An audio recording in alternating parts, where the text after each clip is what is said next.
your kind of company.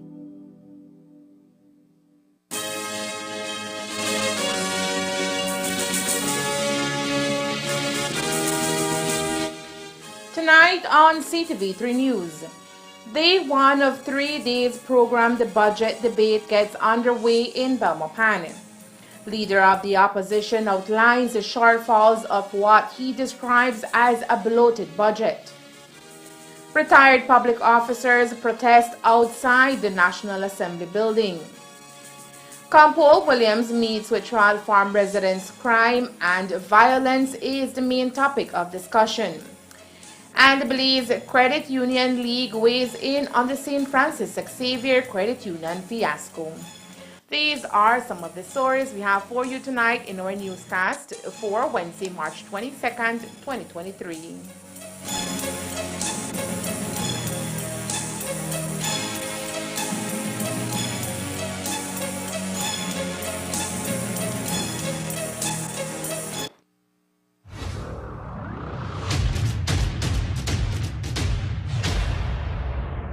I am ready. You're getting the new and improved me. This is nice.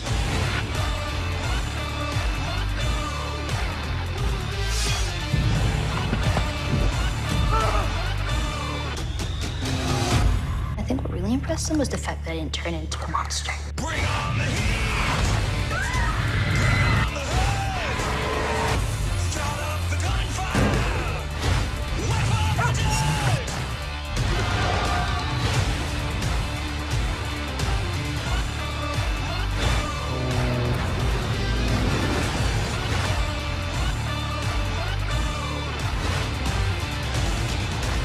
It's about a relationship that hopefully many people can relate to. And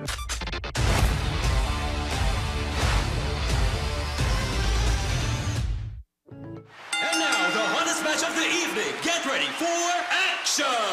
Here they come. Amazing! They're unstoppable, unbeatable. They have him on the ropes. The heat rises to the top. 1, 2, and 3. They're on fire! Chiladas. Fire up the taste of Belize with the new Chiladas crunchy tortilla taco chips in its hot chili flavor.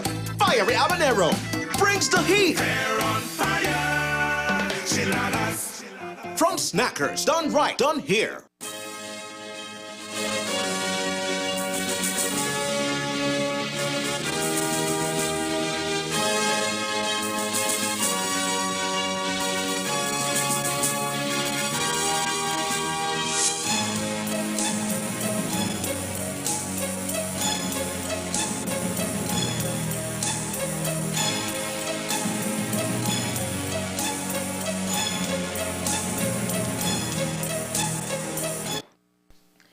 Good evening with your news, also simulcast on Fiesta FM 106.7. I am Joanna Rodriguez. Today marked the day 1 of the program, the 3-day debate in Palmar. As would be expected, the leader of the opposition, Shine Barrow, was the first orator at today's special house sitting to present. Though it was anticipated that he would be presenting a simulated budget, Barrow took the floor for almost 2 hours to rant about government's third budget under the John Briseno administration. The leader of the opposition firmly referred to the budget as a, quote, bloated, broken budget that fails unplanned Belize, unquote. I rise to make my contribution to the 2023,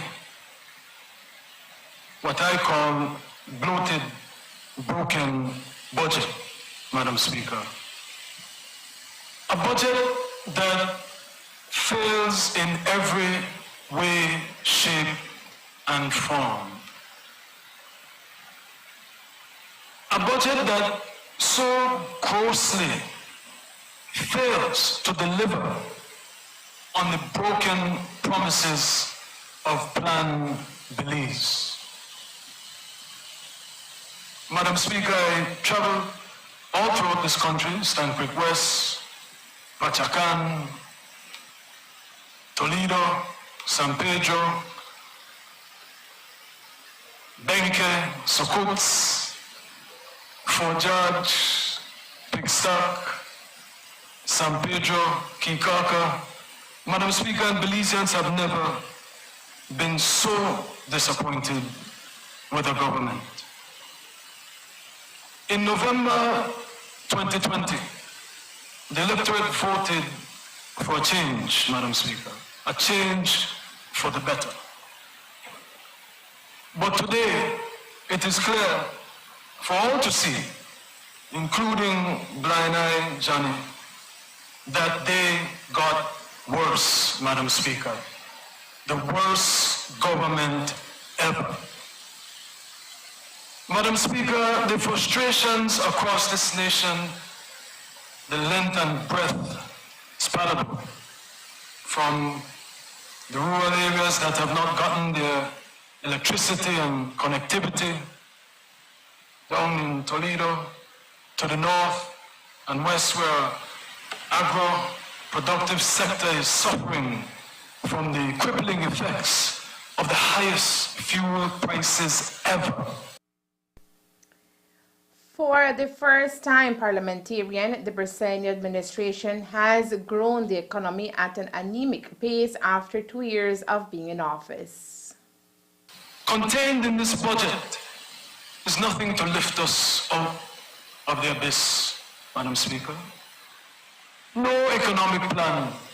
The Prime Minister used to stand on this side and he had every plan in the world. He used to accuse the then Prime Minister of having no plan. And he has come to the same juncture in a short 2 years. After 13 years, maybe you could understand fatigue. But this government should be hitting the ground running, executing, delivering on Plan Belize, Madam Speaker. But everyone is frustrated with the incompetence and the inability to deliver the better quality of life that was promised by this government, Madam Speaker. This Prime Minister, this Minister of Finance, prefers to give almost $200 million, Madam Speaker, $194 million to be exact, to infrastructure that was nowhere in Plan Belize, Madam Speaker. You do not have a mandate to build roads and highways according to the member from Caribbean Shores to nowhere. So I don't understand how all of a sudden angels came from heaven and made it that the roads and highways that the PUP build will lead us to the utopia that all Belizeans dream of, Madam Speaker. That money should have gone to the Ministry of Agriculture. That money should have gone to the Ministry of Police. More money should have gone to the Ministry of Education. More money should have gone to the Ministry of Lands, who I must concede is doing his best to follow through on the Plan Belize promise of giving every Belizean a piece of land. But he cannot do that if he's not properly financed. So where is the priority in this budget, Madam Speaker? No solution for job security. The Prime Minister promised 50,000 houses, 50,000 jobs, Madam Speaker. 50,000 jobs.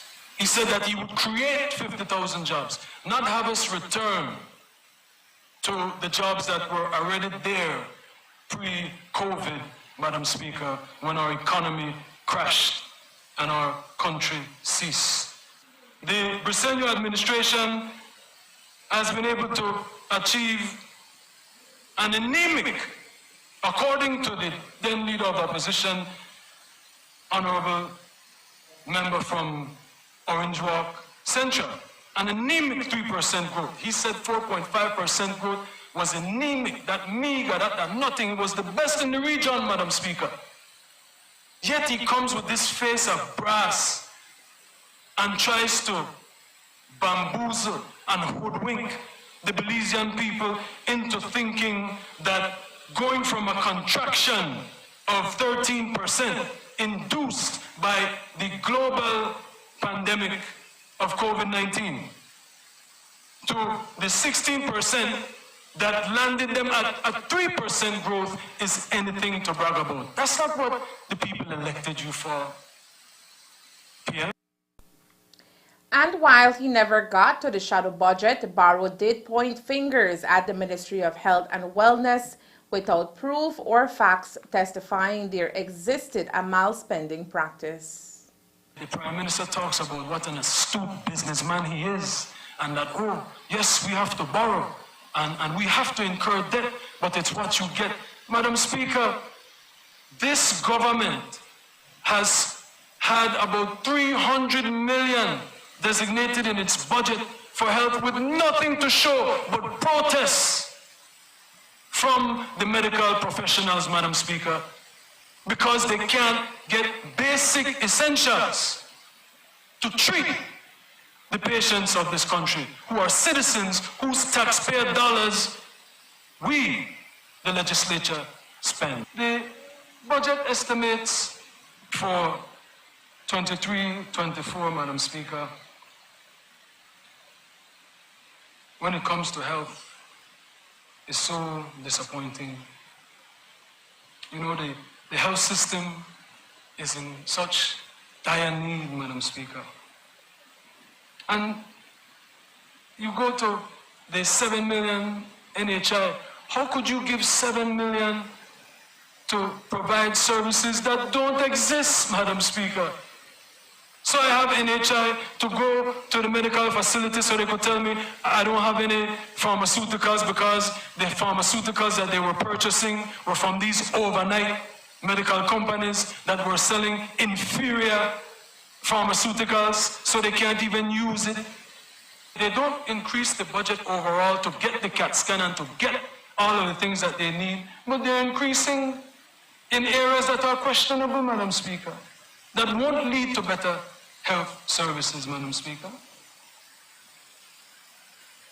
Madam Speaker, in this budget, they're keeping the National Hospital at a stagnated grant of 29 million, yet increasing in other unnecessary areas. Cutting is not the answer. Accountability is the answer. Spend more on our healthcare system and hold the minister, hold the CEO, hold the administrators accountable. In his address, Barrow also suggested that the National Bank and Development Finance Corporation, DFC, should be capitalized and privately owned domestic banks' approach to turn to harnessing the power of education, expanding access and guaranteeing the tools for them to do for themselves what the government can do for them. As soon as the Mess-up area representative concluded his speech, Deputy Prime Minister Cordell Hyde stood up to present. Aiming squarely at Barrow, he reminded the opposition of the economic disparities the Bressenni administration inherited from the UDP. You know, the member for Mesopotamia is really good. He almost had me. He almost convinced me. But as he rightfully claimed, he's an entertainer, and he functions in the skies somewhere in Hollywood. And in that world, you can have selective amnesia, or what Chris Rock calls selective outrage. Unfortunately, you can't fantasize away the hardships your government left us. You say the economy was better under UDP. You say the economy grew by 4.5% in 2019. You see the people are balling to have the UDP back. I don't know where you are living, member, but I have not heard a single soul, not even the UDPs are balling for the UDPs to come back. I had an aunt one time who was taken to the court because she whipped one of her kids and they charged her for child abuse, right? So she said to the magistrate, that's not child abuse. You know what a child abuse? Child abuse that when you're 4 people and look and you're hungry, you don't got nothing in the cupboard for eat. Well, that is what the government of the UDP did to us, the Belizean people. They abused us. They left nothing in the cupboard for us to eat. Everybody knows, everybody and their granny knows that when the UDP left office, they were borrowing $1 million a day to pay public officers and teachers. The unemployment rate was a whopping 30%. The debt to GDP ratio was 133%, the sixth worst in all the world. You understand what I'm saying? There were only 5 other countries out of the 200 countries in the world who was doing worse than us. 64,000 people were unemployed. 82,000 were underemployed. Man, how in God's green world are you going to say to us that we should have hit the ground running in a state of affairs like that? We were facing the valuation in the eye. The IMF was calling for the retrenchment of 3,000 public officers and to raise GST to 19.5%. And you say the economy was better under the UDP? Where were you living, sir? You say the economy grew under the UDP by 4.5% in 2019. But I have it right up on my phone. Somebody may listen to you and send it to me. Where the SIB said that it's actually that the economy contracted by 2.8% in 2019. You can't make up your stats, brother. You can't just pull numbers from out the sky. The numbers don't lie. The facts don't lie. The fact of the matter is that this country was in a recession in 2019. 2020 under the UDP, the economy contracted by a whopping 16.2%. They will blame it on the pandemic. I'll say, okay, we'll leave it at that. But it wasn't on until the People's United Party came to power that things turned around. Growth in 2021 came in at 14.8%.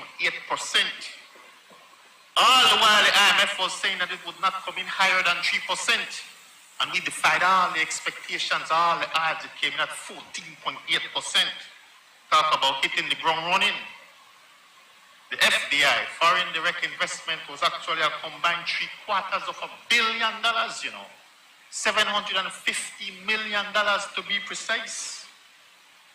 The tragedy is that we didn't have to be there in 2020. That's a real tragedy. And that's what we have to remind people. These guys had the most money in the history of governments in this country. They had $500 million from Petro-Caribe, $600 million in taxes from B&E. They borrowed billions of dollars, and yet still, the people were worse off than when they got into power in 2008. So much so that poverty was at 52.5% in 2018. $13 billion over 13 years. While that was about the integration of the numbers going back to the UDP years under former Prime Minister Tim Barrow, the PM Cordell Hyde outlined that in 2 years, the economy has flourished, offering better opportunities to young and old. The fact is that what has been proposed in this budget and what is being debated today is another budget, the second consecutive budget with a primary surplus. In other words, a sustainable budget that has more income than expenditure before including interest payments. A budget surplus is a sign of stability. It is a sign of progress. It is a clear sign of prudent financial management. A budget surplus is a sign that taxpayers' dollars are not being squandered and that our children, the precious next generation, will not be forced to pay for the excesses of this generation. Instead of borrowing $1 million a day, as the previous administration infamously did on their way out the door, this government has chopped $1 billion off the public debt on our way in. Yes, more needs to be done, and I'm confident it's being done to ensure that those who can should pay their fair share of taxes. But the fact is that tax collections have exceeded targets for a second year in a row. And this budget touches people where it matters the absolute most. More money for health care, more money for education, more money for housing, more money for land surveys, more money for rural roads and village streets, more money for digitizing and thus democratizing more of the services that government provides to the people of this country. The budget touches people in the places where it matters the most. In these 2 PUP years, Belize's economic expansion has exceeded almost every country in the hemisphere, a combined 27.6% in 2 years. Agriculture is humming. Tourism has rebounded in spades. Houses are being built. Cement bungalows, not like sin. Cement bungalows are being built. Land is being distributed. Children are in the classroom. Villages are bustling. So many families are starting to climb out of poverty. And hope is back in a big way. Good things are happening. Whether you're blind or whether you are unwilling to see, good things are happening in this country. 20,000 teachers and public officers have gotten back their salary and now will be getting back their increments. 43,000 private sector workers, those earning the minimum wage, have received a 51% increase in their hourly wage. You understand what I'm saying? The minimum wage is now $5. That's a promise we made when we were in opposition. Lots of people said we couldn't do it. Lots of people advised we shouldn't do it. But we did it. And now 43,000 of our people are making $5 an hour when they were only making $3.30 an hour. This is just year 2, Madam Speaker. To validate how the new houses built under the present administration is changing the lives of hundreds of first-time homeowners, DPM Hyde spoke about his life as a youth growing up in the Sarsoon Street area in Belize City.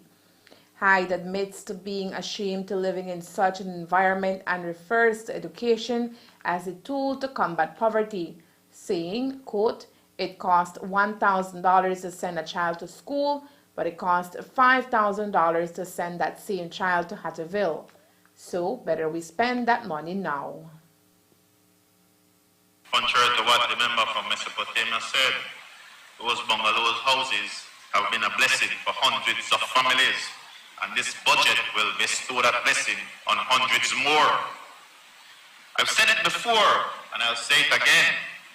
Moving into a little bungalow house at the age of 12 changed my life, had such a huge impact on my life. Before that, I was living in a broken down house. Marshall knows the house is not even there anymore. In front of the Lambarix on Sarstoon Street, the land was swampy, full of grass. We didn't have indoor running water. We had to go back water a block away. We had to bathe in our bath pan. We had a window where we couldn't open at night because our board window, so when you close at a total darkness, you go sleep from 7:30 at night. Mom said go pee and go to your bed and we go sleep 7:30. That worked out for me, because nowadays I don't get no rest, right? You know, back then, when I was 12 years old, and I won't say how long ago that was, Moms had to put down, not too long ago, of course not. Moms had to put down $3,000 as a down payment for that house. You know what was the monthly mortgage? It was $100 a month. Now, in present day scenario, single mothers would have to put down $1, and the monthly mortgage is what? Nothing changed. Only under the People's United Party. You can't beat that with a hammer.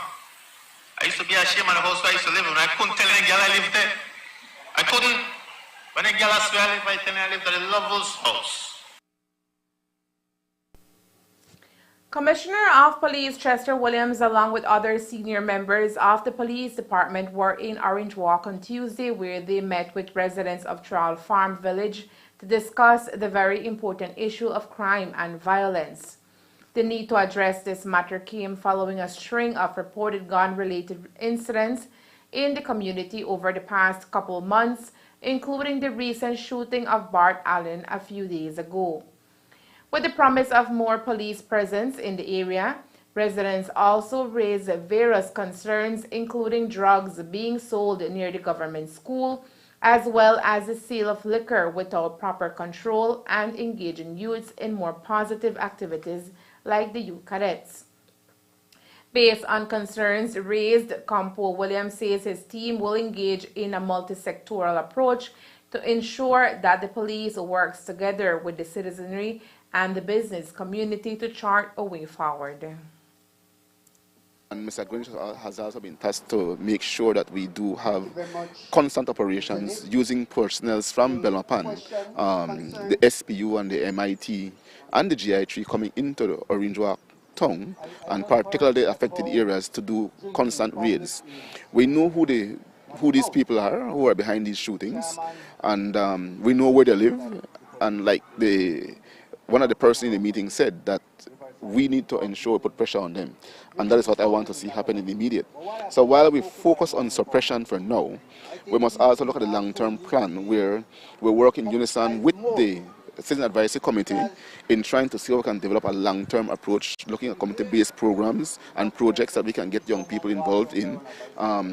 Again, if we focus on our young people, we'll be able to curb crime eventually down the road, because the younger generations are the ones that, if we don't take a grip from now, will eventually become criminals. So we are trying to see how we can do that. And again, I brought it me Mr. Howell Gillett, who is the commander of community policing, and he'll be looking at the community-based projects or programs, working in tandem with different organizations to see how we can get those going. Mr. Rosado also spoke about the all-of-government approach, and while we don't have the LIU in Orange Walk, we do send them in now and then to do interventions and mediation. But the Citizen Advisory Committee can also act as an all-of-government approach to fighting crime, because they have that responsibility in working with the police, looking at issues affecting the community and make recommendations to the police as to how they can address it. So the platform is there already. It's just a matter for us now to make sure that we work on it and enhance it. Looking at the, Orange Walk as a district, the last two murders in the town, Brian Herrera and Eufemio Garcia, are said to be, drug or gang related. Talk to us a little about how that discussion has been like in terms of, that situation in Orange Walk. And like in many parts of the country, the commissioner says drugs is one of the major contributing factors in violent crimes, as is the case in the two most recent murders in Orange Walk Town, including the shooting death of Byron Herrera in December and Eufemio Garcia in January. Our investigation, both murders were drug-related, and again, that is one of the major issues. It's not a gang issue, but more drugs. And again, like I said before, ensuring that we go after these people and slow down their business or stop it is the way to go. And what has been said here, that these people are selling drugs to young people. It cannot be. As a police, we must do our part to make sure that we do not allow that to happen. And the commander of Orange Walk, Mr. Garcia, and Mr. Greenwich have been told what to do to be able to address that issue, that we can mitigate it as much as we possibly can.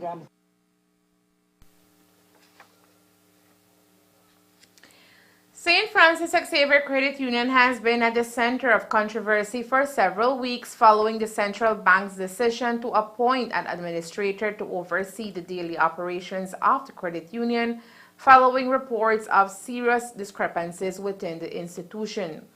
Today, the Belize Credit Union League (BCUL) spoke out about the situation for the very first time.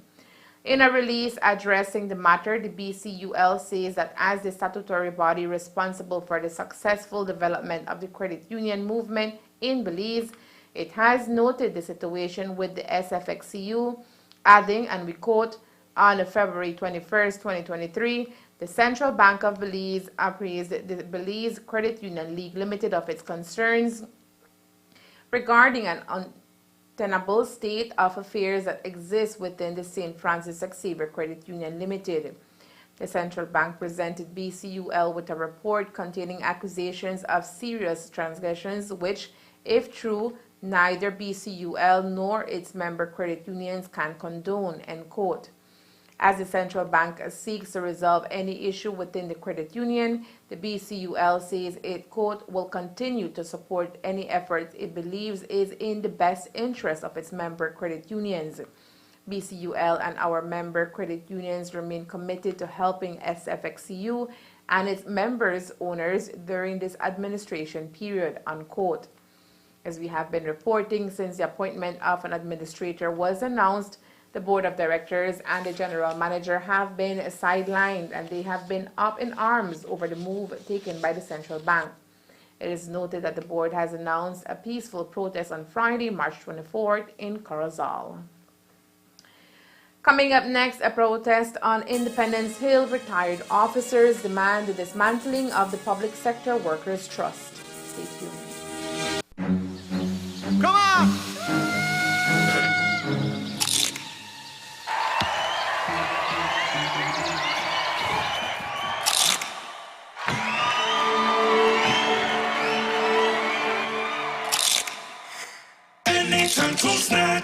When hungry or craving, when laughter or tears, enjoy the best snacking or flavors or gear. Asadas, bocadas, chiladas, doradas, delicious for snacking, done right and done here. Done right, done here. Indulge the flavor. Go beyond meat. Looks like meat. Tastes like meat. But it's better than meat. 100% plant-based. Rich in protein, 50% less saturated fat, no GMOs, no added soy, packed with benefits and sustainable. Beyond meat, good for you, good for the environment. Now available in 6 different types of products in Belize. Beyond burger, beyond sausage, beyond beef, beyond chicken nuggets, beyond chicken tenders, beyond steak, beyond meat, distributed by United Distributors Limited.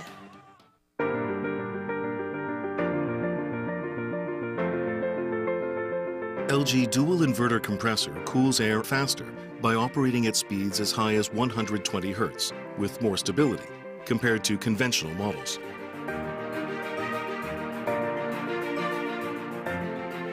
It also saves up to 70% more energy by operating at speeds as low as 10 Hz with more stability.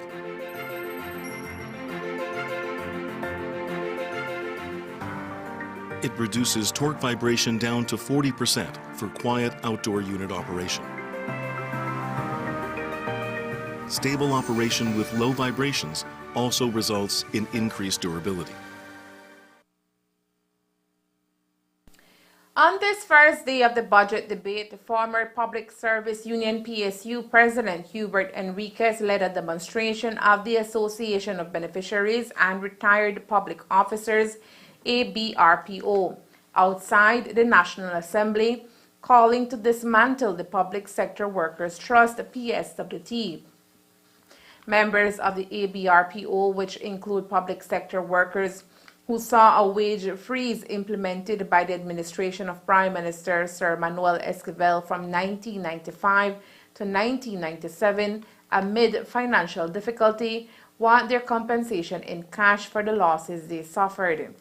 The trust, which controls 480,000 shares in what was then known as Belize Telecommunications Limited and is now Belize Telemedia Limited BTL, bonds in St. Catherine Academy and other secure investments, is worth around $10 million.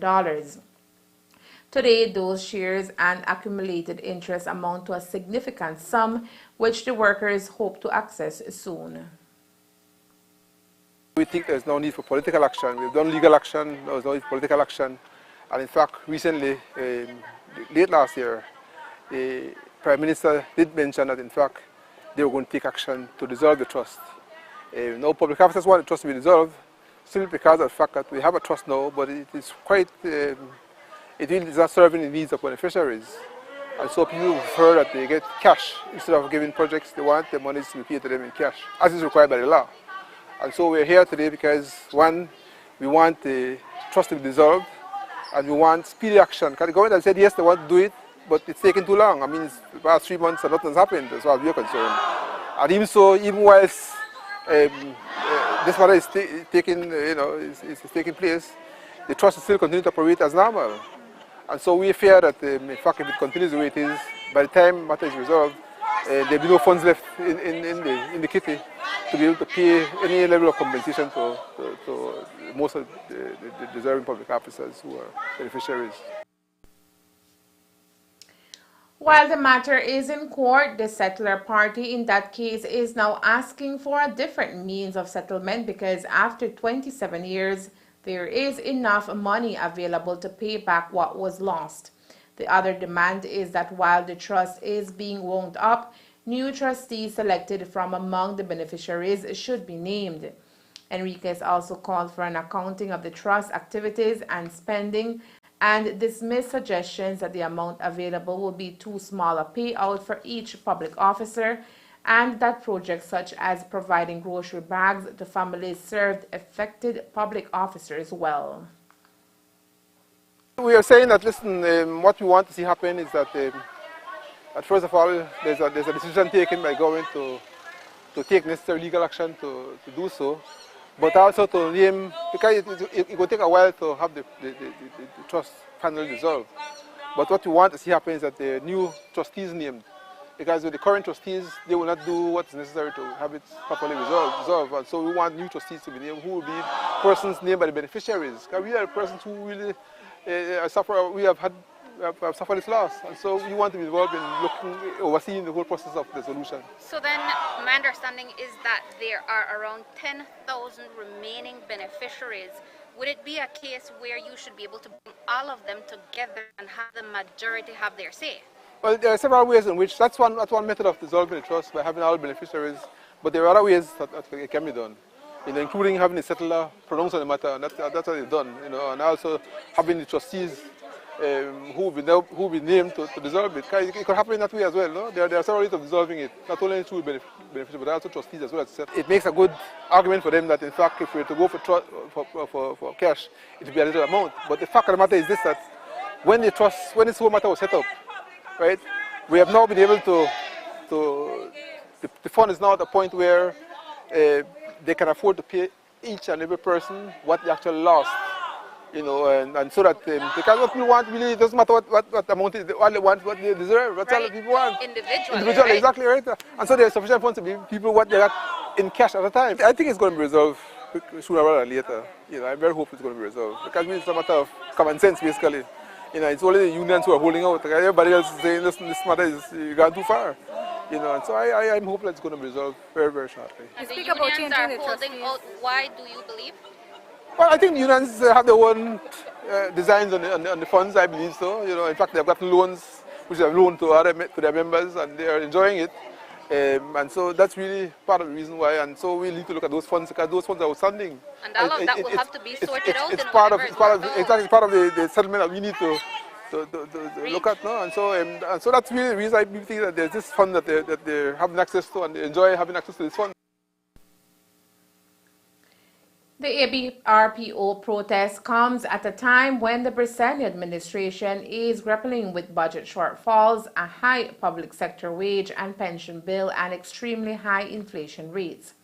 But despite those facts today during the budget debate, Prime Minister John Bressani came out to address the protesters, flanked by Minister of the Public Service Henry Charles Usher. What Minister Usher, the Minister in charge of the Public Service, is telling me that what we can do, we can send in an affidavit in support of what you are requesting. So we can do that. But unfortunately, we have to wait till the court case done, no? So I just came out to tell you our government supports you. The ministers here and several of the ministers just now, when we were talking about the cases, and all of them are in favor for us to shut it down or to wind it up, and so that each one of you can get your money at the time when you need it most. When you're retired, you're not making as much money as when you were working. And as we get older, we have more expenses, especially with medicine. Meanwhile, and what what are we supposed to do? These people are still spending the money. I understand. I don't know if there's anything. I will ask the Attorney General. I will ask the Attorney General to see if there's anything that can be done on it for now, to put everything on pause. But I don't know. I'd have to find out. So I don't want to speak out of turn. As the Minister Usher is telling me that the trustees have to give an account of the monies that have been spent, so we will see if we can ask for that report. And then thirdly, after the Easter, we'll meet up with a few of you, along with the CEO Satina, Minister Usher, and the Attorney General, so we could talk on the way forward. After fielding a few questions from the protesters, the PM outlined to reporters what steps the government will take next. I really believe that it's their money, so they should get their money. These people, they've retired. They're not making as much money, or if any, when you're working. As you get older, you have more medical bills, and they need all the help that they can. And as one of the ladies said, you know, she wants her money, not when it's dead, somebody else will get it. So it is only right that they get it. I am not causing any kind of aspersions against the trustees.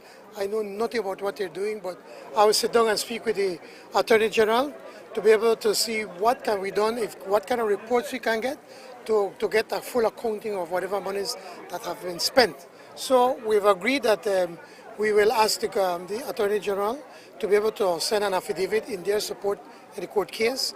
We have to wait until that process finishes. Secondly, we said that we will again get the report from the trustees, and thirdly, that we will prepare to meet with them after the Easter break.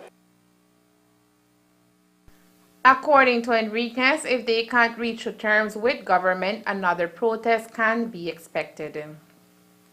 As mentioned, members of the Association of Beneficiaries and Retired Public Officers, ABRPO, protested outside the National Assembly building in Belmopan today, coinciding with the first day of the budget debate. The Pacific activity took place while the leader of the opposition, Shine Barrow, was outlining his points on the debate. And while he ranted and raved, Prime Minister John Briceño did not get to hear all of Shine's 2-hour presentation as he walked out of Parliament.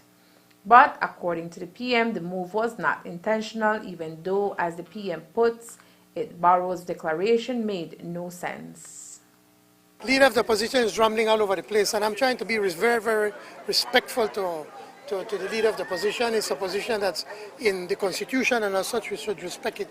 But he's been just rambling all over the place and make actually no sense. Over the past 2 weekends, the Orange Walk district has seen 5 fatalities, including 2 young children related to motor vehicle accidents. On Saturday, March 11th, 4 members of the Tillett family lost their lives in a traffic collision on the Yoke Creek to San Antonio Road.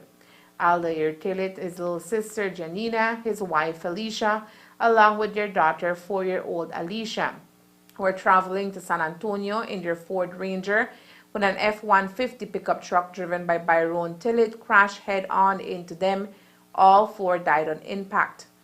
The latest victim is 7-year-old Matthew Cron, who lost his life over the weekend after the motorcycle he was traveling on, along with his 12-year-old brother, crashed into another vehicle. With an increase in fatal traffic incidents across the country, Commissioner of Police Chester Williams says residents can expect stricter enforcement of traffic regulations in the coming weeks. There's a lot that we are doing as a department to address the fatalities on our highways. But as much as we do, the public also need to do. Drivers need to be more careful in terms of how they use the road, how they maneuver their vehicles.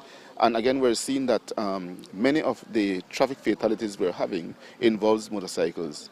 Somehow the drivers or the riders of these motorcycles believe that the road traffic law doesn't apply to them. And so they overtake on the wrong hand side of the road. They ride at night without no light.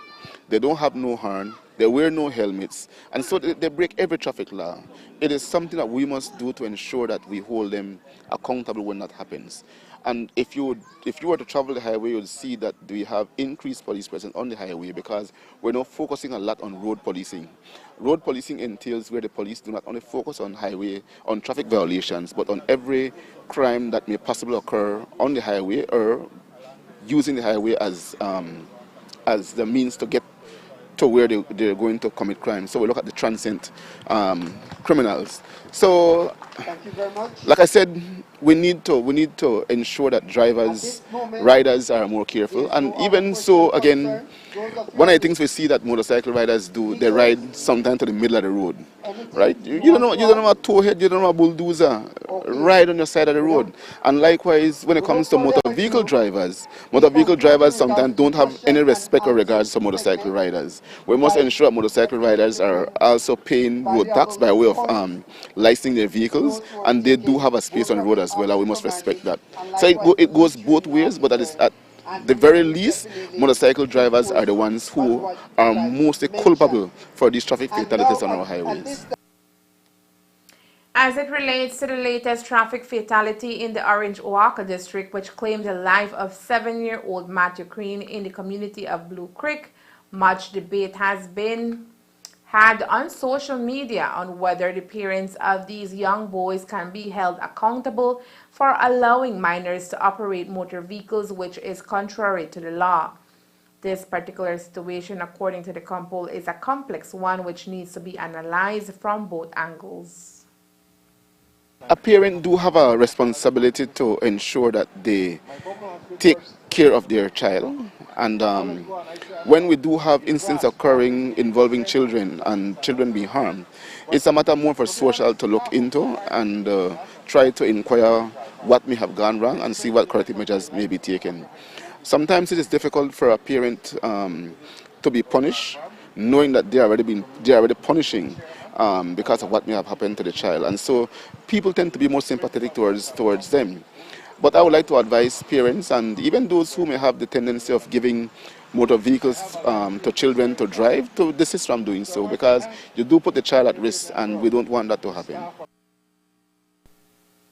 Residents of San Jose Palmar here in the Orange Walk district joined efforts over the past couple months to create a very special mural to honor their ancestors and their transition from Old Yalbak in northwestern Belize to what is known today as Palmar Village.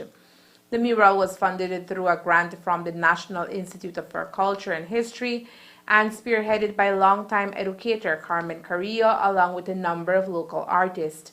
The mural, located within the auspices of the Catholic Church, is a picture representation of the settlement of Palmar and the hardships endured by the ancestors of the community to ensure the prosperity for modern-day residents of the area.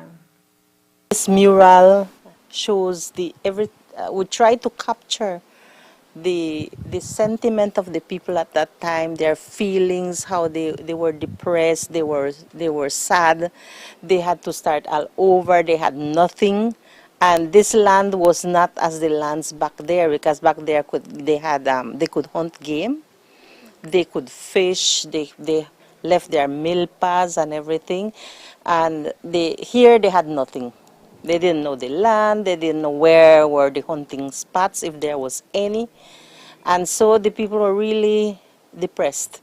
Some of them moved out, they went into Orange Walk, they built their house there, so others went back to Cayo, and so, but a few of them stayed here to build the place, and that is why the reason behind why we painted the mural, because I think that as villagers, we have not honored them the way we should have.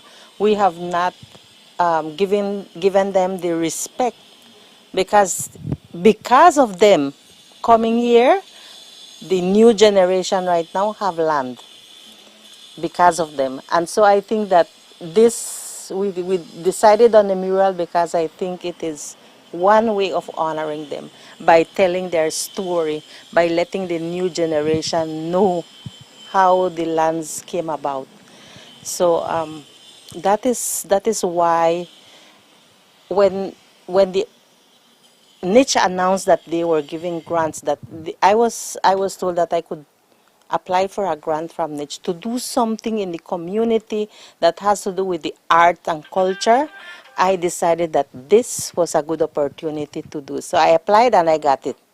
And that's how this mural came about. Along with the rich history of the ancestors who first inhabited the community, the mural showcases a modern-day Palmar highlighted by the annual celebration of La Fiesta del Pueblo. The first scenery was the eviction part, where they were coming out, they were being chased out, their land was being bulldozed, and their milpas and their houses were burnt down.